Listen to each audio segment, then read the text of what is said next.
Hello friends, मैं अनीता भास्कर आप सभी लोगों का अपने यूट्यूब चैनल पर स्वागत करती हूं और हमारा चैप्टर 11 चल रहा है जिसमें आज हम पढ़ेंगे लोग अफवाहों में विश्वास क्यों करते थे। हमने 1857 के आंदोलन जो चल रहा था, जो शुरुआत हुई कैसे, ये सब चीजें हमने पिछले वीडियो में पढ़ ली हैं। तो आज हम यहाँ से शुरू करेंगे, लोग अफवाहों में विश्वास क्यों कर रहे थे, और इसके आगे हम बहुत सारी आज जानकारी इसमें लेंगे। और आशा करती हूँ वीडियो पसंद आएगी। पसंद आए तो लाइक शेयर कमेंट ना करना भूलें, और चैनल पे अगर आप नए हैं तो चैनल को सब्सक्राइब करना ना भूलें। बेल आइकन जरूर प्रेस कर लें जिससे नई वीडियो की नोटिफिकेशन आपको मिलती रहे। तो चलिए शुरू करते हैं, लोग अफवाहों में विश्वास क्यों करते थे। क्योंकि काफी अफवाहें एक तरीके से जैसे चपातियां बांटने, ये सब चीजें थी, और भी बहुत सारी चीजें थी जिसपे लोग विश्वास कर रहे थे। तो हम आज जानेंगे कि अफवाहों में लोग विश्वास उसमें क्यों कर रहे थे जब 1857 का आंदोलन चल रहा था। तो इतिहास में अफवाह और भविष्यवाणियों की ताकत को सिर्फ इस आधार पर नहीं समझा जाता कि वो वाकई में सच थी या नहीं। ठीक है, हमें यह देखना चाहिए कि जो उन पर यकीन कर रहे थे, यानी जो उस पर विश्वास कर रहे थे, उनकी मानसिकता के बारे में इनसे क्या पता चलता है। ये अफवाहें और भविष्यवाणियां उनके भय और उनकी आकांक्षाओं, आशंका आशंका जो होती थी, उनके अंदर संशय था, इनके विश्वास और प्रतिबद्धता जो थी उसके बारे में ये सब चीजें क्या बताती हैं। अफवाह तब फैलती है जब उसमें लोगों के जहन में गहरे दबे डर और संदेह की अनुगूंज सुनाई देती है, यानी गूंज सुनाई उसकी देती है। अगर 1857 की इन अफवाहों को, ठीक है, 1820 के दशक से अंग्रेजों द्वारा अपनाई जा रही जो नीतियां थी, हैं, लैप्स की नीति और जो भी नीतियां अपनाई गई थी, उन जो दमन किया जा रहा था, तो उन नीतियों को आसानी से उनका मतलब ज्यादा आसानी से समझा जा सकता है। जैसा कि आपको मालूम होगा, governor general lord William Bentinck के नेतृत्व में उसी समय से ब्रिटिश सरकार पश्चिमी शिक्षा पर जोर दे रही थी। पश्चिमी विचारों और पश्चिमी संस्थानों के जरिए भारतीय समाज को सुधारने का प्रयास कर रहे थे। क्योंकि ये जो नीतियां थी, डाक रेल तार विभाग और बहुत सारी चीजें थी जो वो सुधार का प्रयास कर रहे थे, लेकिन विकास हो, एक तरीके से हमारे समाज का विकास कर रहे थे। विकास हो रहा था, लेकिन उसके लिए उनका अपना था कि हमें हमें इससे कितना फायदा होगा। ठीक है, और वो अपने लिए ये सब चीजें कर रहे थे, लेकिन विकास हमारा जरूर हो रहा था उन सब चीजों से। लेकिन उसमें उनका अपना था कि हम हमारा कितना भला हो सकता है, हम कितना अपने पास रेलवे इन सब की व्यवस्था वो अपनी सुविधा के लिए कर रहे थे। ठीक है, तो ये सब चीजें हैं। तो भारतीय समाज के कुछ तबके जो थे, उनकी सहायता से इन्होंने अंग्रेजी माध्यम के स्कूल कॉलेज खोले। उसका उनका उद्देश्य क्या था? उनका उद्देश्य ये था कि जब लोग पढ़ लिख जाएंगे, यहाँ पे लोग पढ़े लिखे नहीं थे, हर चीज का विरोध करते, तो उन्हें लगा कि जब ये लोग पढ़ लिखे जाएंगे, अंग्रेजी माध्यम से पढ़ेंगे, तो इनके विचार जो हो वो हमारी तरह हो जाएंगे और हम हमारे हिसाब से ये चलेंगे। ठीक है, जैसा कि लॉर्ड मैकाले की निस्यंदन का सिद्धांत आपने पढ़ा होगा। निस्यंदन का सिद्धांत यानी शिक्षा छन छन कर उच्च वर्ग से निम्न वर्ग में जाएगी, ऐसा उसने कहा था। और उसने ये कहा था कि ये यूरोपीय अलमारी में जो इंडिया की भारत की पुस्तकें हैं उससे बहुत ज्यादा वहां पे ज्ञान भरने, यानी यहाँ की जो पुस्तकें हैं उसमें उसके हिसाब से कोई ज्ञान नहीं था। तो अंग्रेज बनाने के चक्कर में ये लोग लगे थे। ठीक है, और अंग्रेजी स्कूल इन सब चीजें, हालांकि उससे हमारा विकास ही हुआ, लेकिन बहुत सारे परेशानियों के साथ। अंग्रेजों ने सती प्रथा को खत्म किया, एक अच्छा काम किया। सती प्रथा को खत्म करके हिंदू विधवा विवाह को वैधता देने के लिए कानून बनाए। ठीक है, सती प्रथा को खत्म किया, 1829 में कानून बना। ठीक है, शारदा एक्ट। और उसके बाद हिंदू विधवा विवाह को वैधता देने के लिए कानून बनाए गए। सास की दुर्बलता और दत्तकर्ता को अवैध घोषित कर देने जैसे बहानों के जरिए अंग्रेजों ने न केवल अवध बल्कि झांसी और सतारा जैसे बहुत दूसरी रियासतों को भी इन्होंने क्या किया, कब्जे में ले लिया। ठीक है, लैप्स की नीति जो कहते हैं। और इसके अलावा जैसे ही रियासत इलाका उनके कब्जे में आता था, वहां अंग्रेज अपने ढंग की शासन व्यवस्था, अपने कानून, भूमि कोई विवाद निपटारे की अपनी पद्धति और भू राजस्व वसूली की अपनी व्यवस्था लागू कर देते थे। उत्तर भारत के लोगों पर इन सब कार्रवाइयों का गहरा असर हुआ, क्योंकि इनसे भारतीय समाज का शोषण होता था। वो अधिक से अधिक धन लूटना और अपने देश ले जाना उनका मेन उद्देश्य था, और यहाँ पे शासन करके सबको अपने नियंत्रण में रखना। ठीक है, अगर वो विकास कर रहे थे तो अपने स्वार्थ की सिद्धि के लिए वो यहाँ का विकास कर रहे थे, लेकिन उससे हमारा विकास वास्तव में हो रहा था।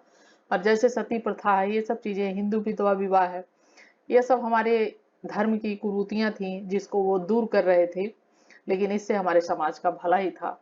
ठीक है, लेकिन उस समय लोगों की मानसिकता ऐसी हो गई थी, क्योंकि वो हमेशा शोषण करते थे, अपने फायदे के लिए करते थे काफी काम, तो लोगों को यही लगता था ये सब भी वो लोग हमारे धर्म को भ्रष्ट करने के लिए, हमारे धर्म का दमन करने के लिए, नष्ट करने के लिए, ये हमारा धर्म खत्म करना चाहते हैं, इसलिए ये सब चीजें हमारे लिए ये सब कैसा कर रहे हैं। ठीक है, लोगों को लगता था कि वे अब तक जिन चीजों की कद्र करते थे, जिनको पवित्र मानते थे, चाहे रजवाड़े हों, चाहे सामाजिक धार्मिक रीति रिवाज हों, भू स्वामित्व हो, लगान अदायगी की प्रणाली, उन सबको खत्म करके एक ऐसी व्यवस्था लागू की जा रही थी जो ज्यादा हृदयहीन, ठीक है, और दमनकारी थी। दमनकारी तो थी ही, सब चीजों का दमन किया जा रहा था। इस सोच को ईसाई प्रचारकों की गतिविधियों में भी बल मिल रहा था। ऐसे अनिश्चित हालात में अफवाहें रातों रात फैलने लगी थी। 1857 के विद्रोह के आधार पर विस्तार से पता करने के लिए हम बढ़ेंगे अवध का, जरा नजदीकी से अध्ययन करेंगे। अवध 1857 के इस भव्य नाटक का एक बड़ा केंद्र था। ठीक है, तो हम पढ़ेंगे अवध विद्रोह। अवध विद्रोह, एक गिलास फल एक दिन हमारे ही मुंह में आकर गिरेगा। 1851 में गवर्नर लॉर्ड डलहौजी ने अवध की रियासत के बारे में कहा था कि एक गिलास फल एक दिन हमारे मुंह में ही आकर गिरेगा।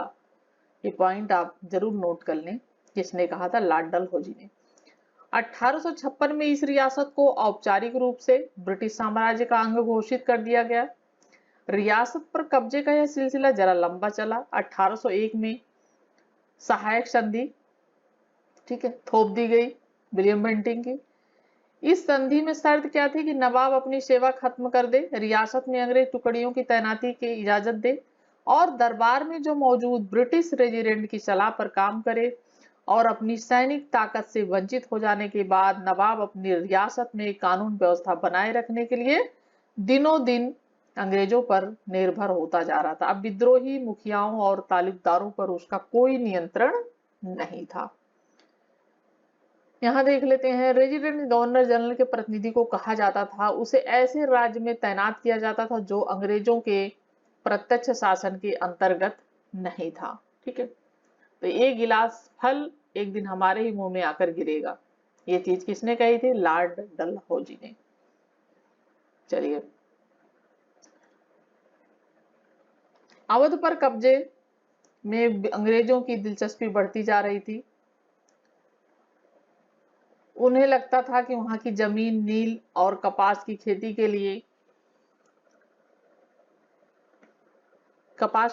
के लिए मुरीद है, और इस इलाके को उत्तरी भारत के एक बड़े बाजार के रूप में विकसित किया जा रहा है। 1850 के दशक की शुरुआत तक वे देश के ज्यादातर बड़े हिस्सों पर जीत हासिल कर चुके थे। मराठा भूमि, दोआब, कर्नाटक, पंजाब, बंगाल सब अंग्रेजों की झोली में थे। तकरीबन एक सदी पहले बंगाल पर जीत के साथ शुरू हुई क्षेत्रीय विस्तार की प्रक्रिया 1856 में अवध के अधिग्रहण के साथ मुकम्मल की जाने वाली थी। लॉर्ड वेलेजली की सहायक संधि। लॉर्ड वेलेजली सहायक संधि लॉर्ड वेलेजली द्वारा 1798 में तैयार की गई। अंग्रेजों के साथ यह संधि करने वालों को कुछ शर्तें माननी पड़ी थी। क्या संधि की क्या शर्तें थी? अंग्रेज अपने सहयोगियों की बाहरी और आंतरिक चुनौतियों से रक्षा करेंगे। सहयोगी पक्ष के भूक्षेत्र में एक ब्रिटिश सैनिक टुकड़ी तैनात रहेगी। ठीक है, अंग्रेज अपने सहयोगी की बाहरी और आंतरिक रक्षा करेंगे अगर वो वेलेजली की सहायक संधि लॉर्ड वेलेजली की वो कर लेते हैं, स्वीकार कर लेते हैं। सहयोगी पक्ष को इस टुकड़ी में रखरखाव की व्यवस्था करनी होगी। सहयोगी पक्ष न तो किसी और शासक के साथ संधि कर सकेगा और न ही अंग्रेजों की अनुमति के बिना किसी युद्ध में हिस्सा ले सकेगा। तो ये सब संधि की शर्तें थी। जो इसकी शर्तें, इन्हें अगर संधि करता था तो शर्तें माननी पड़ती थी। ठीक है, और जिसको ये कब्जे में ले लेते थे तो उसको ये सब चीजें माननी पड़ती थी। देश से जान जा चुकी थी। लॉर्ड डलहौजी द्वारा इस अधिग्रहण में तमाम इलाकों और रियासतों में गहरा असंतोष था, लेकिन इतना गुस्सा कहीं नहीं था जैसा उत्तर भारत की शान कहे जाने वाले अवध की रियासत में था। उत्तर भारत की शान कहा जाता था अवध की रियासत को। यहाँ के अंतिम नवाब जो थे वाजिद अली शाह, ठीक है। और ये बहुत बार क्वेश्चन पूछा जाता है कि अवध के अंतिम नवाब कौन थे। ते थे नवाब अंतिम जो थे वाजिद अली शाह। बहुत बार क्वेश्चन पूछा जाता है और इसको आपको जरूर नोट करके रखना है, और ये आता रहता है, हमेशा पूछा जाता है हर एग्जाम में अक्सर।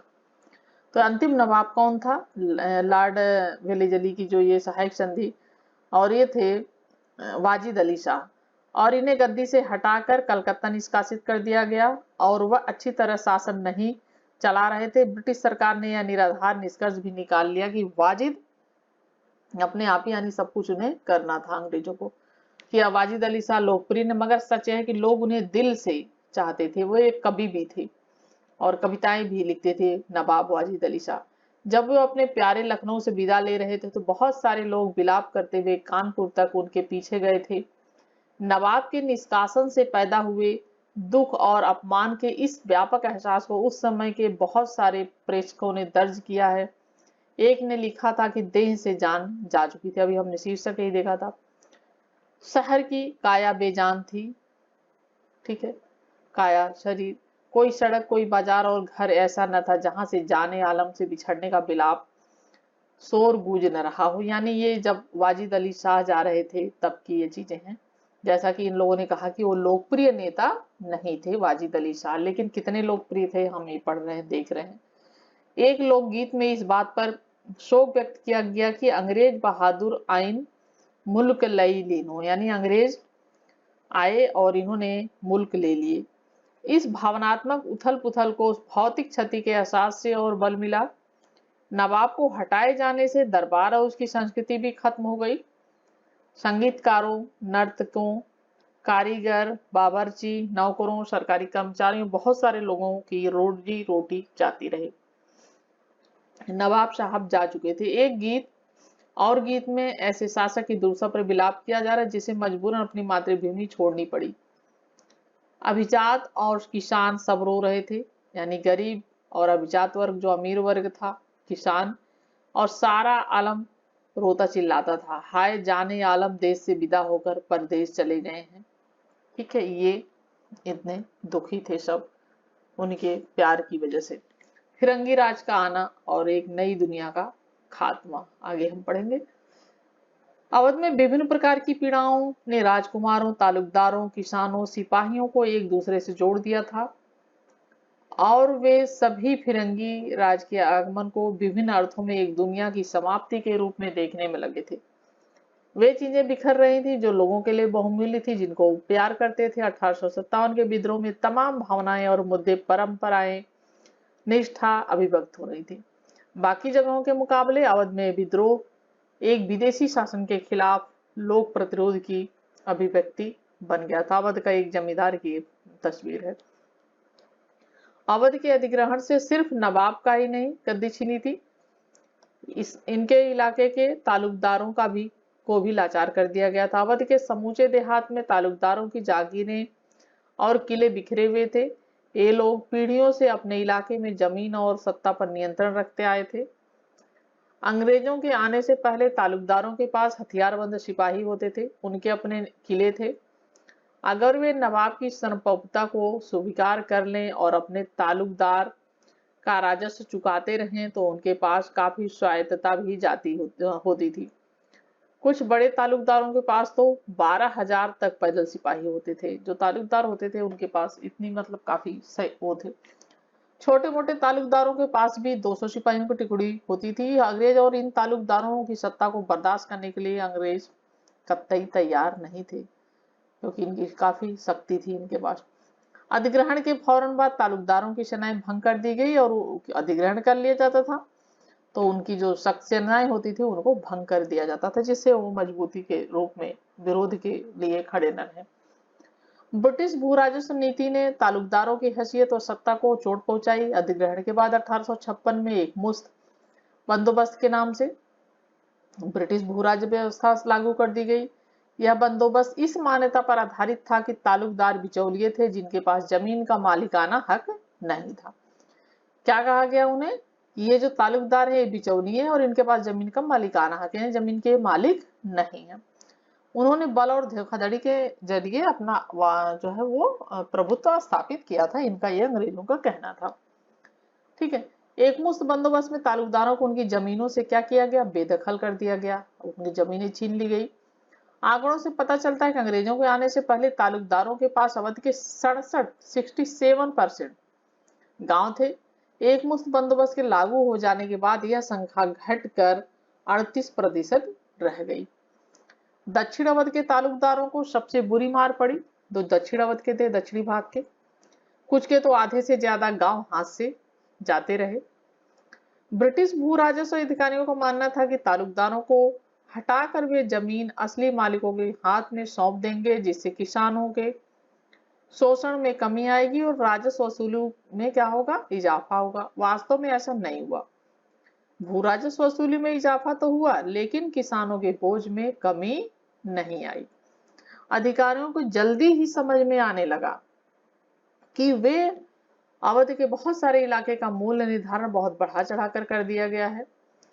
कुछ स्थानों पर तो राजस्व मांग में 30 से 70% तक इजाफा हो चुका था। यानी न तो तालुकदारों के पास और न ही काश्तकारों के पास इस अधिग्रहण पर खुशी जताने का कोई कारण था। तालुकदारों की सत्ता छीनने का नतीजा यह हुआ कि एक पूरी सामाजिक व्यवस्था क्या हुआ? भंग हो गई।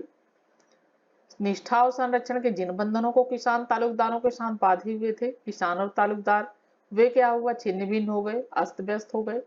अंग्रेजों से पहले तालुकदार ही जनता का उत्पीड़न करते थे। ये बात आपको ध्यान रखनी है। अंग्रेजों से पहले हमने पिछली वीडियो में पढ़ी थी, चैप्टर 10 में पढ़ा था, जैसे जमींदारों किस तरीके से किसानों का उत्पीड़न करते थे, गरीबों का उत्पीड़न होता था। लेकिन जनता की नजर में बहुत सारे तालुकदार दयालु अभिभावक की छवि, लेकिन बहुत सारे सब लोग एक जैसे तो नहीं होते हैं, कुछ अच्छे भी थे उसमें, और अभिभावक की छवि भी रखते थे, यानी उनका देखभाल भी करते थे। किसानों से तरह तरह के मद में पैसा तो वसूलते, लेकिन बुरे वक्त में किसानों की मदद भी वो क्या करते थे? करते थे। अब अंग्रेजों के राज में किसान मनमाने राजस्व आकलन और गैर लचीली राजस्व व्यवस्था, यानी कोई भी लचीलापन नहीं था उसमें, कठिन थी और कठोर थी। राजस्व व्यवस्था बुरी तरह क्या हुआ? पिसने लगे थे लोग। अब इस बात की कोई भी गारंटी नहीं थी कि कठिन वक्त में या फसल खराब होने जाने पर सरकार राजस्व मांग में कोई कमी करेगी। यानी पहले अगर फसल खराब हो जाती है, कोई कठिन वक्त आता है, तो कुछ उन्हें छूट दी जाती थी। ठीक है, लेकिन अब ऐसा कुछ भी नहीं था इस नियम के अनुसार। तो इन्हें लगा कि वसीलू को कुछ समय के लिए टाल दिया जाएगा, या नहीं। ना ही किसानों को इस बात की उम्मीद था कि तीज त्योहार पर कोई कर्जा और मदद मिलेगी। कोई कर्जा और मदद भी पूरी तरीके से उनका क्या हो रहा था? पूरी तरीके से शोषण हो रहा था, जिसकी वजह से वो विद्रोह पर लोग उतारू होते चले गए। तालुकदारों को मिल जाती थी। अवध जैसे जिन इलाकों में 1857 के दौरान प्रतिरोध बेहद सघन और लंबा चला था, वहां लड़ाई की बागडोर असल में तालुकदारों और उनके किसानों के ही हाथों में थी। बहुत सारे तालुकदार अवध नवाब के प्रति निष्ठा रखते थे, इसलिए वे अंग्रेजों से लोहा लेने के लिए लखनऊ जाकर बेगम हजरत महल नवाब की जो पत्नी थी के खेमे में शामिल हो गए, और उनमें से बहुत तो बेगम की पराजय के बाद भी उनके साथ डटे रहे। ठीक है, हम एक कॉलम में भी पढ़ते चलते हैं। तालुकदारों की सोच। तालुकदारों के रवैयों को रायबरेली के पास स्थित कलांकर के राजा हनुमंत सिंह ने सबसे अच्छी तरह व्यक्त किया था। विद्रोह के दौरान हनुमंत सिंह ने एक अंग्रेज अफसर को पनाह दी थी, यानी शरण दी थी, और उसे सुरक्षित स्थान तक इन्होंने पहुंचाया था। और उस अफसर से आखिरी मुलाकात में हनुमंत सिंह ने कहा कि साहिब, आपके मुल्क के लोग हमारे देश में आए और उन्होंने हमारे राजाओं को खदेड़ दिया। आप अफसरों को भेजकर जिले जिले में जागीरों के लिए मालिकाने की जांच करवाते हैं। एक ही झटके में आपने मेरे पुरखों की जमीन मुझसे छीन ली। मैं चुप रहा, फिर अचानक आपका बुरा वक्त शुरू हो गया। यहाँ के लोग आपके खिलाफ उठ खड़े हुए, तब आप मेरे पास आए, जिसे आपने बर्बाद कर दिया था। मैंने आपकी जान बचाई है, लेकिन अब अब मैं अपने सिपाहियों को लेकर लखनऊ जा रहा हूँ ताकि आपको देश से खदेड़ सकूं। ठीक है, यहाँ पढ़ते हैं हम। किसानों का संतोष अब फौजी बैरकोट तक में पहुंचने लगा था, क्योंकि बहुत सारे किसान अवध के गांव से ही भर्ती किए गए थे। दशकों से सिपाही कम वेतन और छुट्टी पर वक्त पर छुट्टी न मिलने का असंतुष्ट थे। 1850 के दशक तक आते आते उनके असंतोष के कई नए कारण पैदा होते चले गए। 1857 के विद्रोह से पहले के सालों में विद्रोहियों के अपने गोरे अफसरों के साथ रिश्ते काफी बदल चुके थे। 1820 के दशक में अंग्रेज अफसर सिपाहियों के साथ दोस्ताना ताल्लुकात रखने पर खासा जोर देते थे, यानी थोड़ा सा उनका रवैया अच्छा था। उनकी मौज मस्ती में शामिल भी होते थे, उनके साथ मल्ल युद्ध करते थे, उनके साथ तलवारबाजी खेल कूद भी करते थे और उनके साथ शिकार पर भी वो जाते थे। उनमें से बहुत सारे तो बखूबी हिंदुस्तानी बोलना भी जानते थे और यहाँ के रीति रिवाजों और संस्कृति से भी वो पहले वाकिफ थे। ठीक है, अफसर की कड़क और अभिभावक का स्नेह, माने कड़क भी थे और अभिभावक का स्नेह भी, दोनों ही उसमें क्या था, निहित था। ठीक है, 1840 के दशक में स्थिति बदलने लगी। अफसरों में श्रेष्ठता का भाव पैदा होने लगा और वे सिपाहियों को क्या किए, कमतर नस्ल का आंकने लगे। यानी वो जो पहले मेल जोल रखते थे और उनका ध्यान रखते थे, शिकार भी करते थे लेकिन अपना काम भी करते थे कड़की से, लेकिन अब ये सब चीजें धीरे धीरे खत्म हो गई और वे सिर्फ उन्हें अपना क्या समझने लगे, नौकर समझने लगे। फिक्र नहीं करते थे उनकी भावनाओं की, गाली गलौज करते थे, शारीरिक हिंसा करते थे। ये सब चीजें क्या हुआ, आम बात हो गई। और अफसरों के बीच धीरे धीरे उनके और अफसरों के बीच क्या, ताल्लुकदार और उनके बीच फासला बढ़ता ही गया। भरोसे की जगह क्या हुआ, संदेह ने ले लिया, भरोसा टूट गया। चिकनाई कारतूसों की घटना ने एक बढ़िया इसका उदाहरण हुआ, जो सुअर और गाय की चर्बी की बात की गई थी जिसमें। ठीक है, यह याद रखना भी महत्वपूर्ण है कि उत्तर भारत में सिपाहियों और ग्रामीण जगत के बीच गहरे संबंध थे। बंगाल आर्मी के सिपाहियों में से बहुत सारे अवध और पूर्वी उत्तर प्रदेश के गांवों से भर्ती होकर आए थे। उनमें बहुत सारे ब्राह्मण या ऊंची जाति के थे, बल्कि अवध को बंगाल आर्मी की पौधशाला कहा जाता था। क्या कहा जाता था अवध को, बंगाल आर्मी की पौधशाला। सिपाहियों के परिवार अपने इर्द गिर्द जिन बदलाव को देख रहे थे, उन्हें जो खतरे दिखाई दे रहे थे, जल्दी ही सिपाही लाइनों में भी दिखाई देने लगे। दूसरी ओर कारतूसों के बारे में सिपाहियों का भय, छुट्टियों के बारे में उनकी शिकायतें, बढ़ते दुर्व्यवहार और नस्ली गाली गलौज के प्रति बढ़ता असंतोष गांव में प्रतिबिंबित होने लगा था। ये देखिए तस्वीर देखते हैं, यूरोपीय किस्म की वर्दी पहने बंगाल के सिपाही। ठीक है, यहाँ कलाकार सिपाहियों की वर्दी का मजाक उड़ा रहा है। इन तस्वीरों के जरिए शायद यह जताने का प्रयास किया जाए, पश्चिमी पोशाक पहनकर भी हिंदुस्तानी सुंदर नहीं दिख सकते। ठीक है, सिपाहियों और ग्रामीण जगत के बीच मौजूद इन संबंधों से जन विद्रोह के रूप पर रंग पर गहरा असर पड़ा। सिपाही अपने अफसरों की अवज्ञा करते थे, यानी उनकी बात नहीं मानते थे और हथियार उठाते थे तो फौरन ही गांव में उनके भाई बिरादर भी उनके साथ आ जुटते थे। हर कहीं किसान शहरों में पहुंचकर सिपाहियों और शहर के आम लोगों के साथ जुड़कर विद्रोह के सामूहिक जो कृत्य था उसमें शामिल हो रहे थे। विद्रोही क्या चाहते थे, नेक्स्ट वीडियो में पढ़ेंगे हम। और आशा करती हूँ कि वीडियो पसंद आई होगी। वीडियो पसंद आए लाइक शेयर कमेंट ना भूलें और मेन पॉइंट जो है उसको नोट करते चलें। और जो लोग चैनल पे नए हैं, चैनल को सब्सक्राइब जरूर करें, बेल आइकन जरूर प्रेस कर दें, जिससे नई वीडियो की नोटिफिकेशन आपको मिलती रहे। थैंक यू, नेक्स्ट वीडियो मिलते हैं। Thank you for watching video.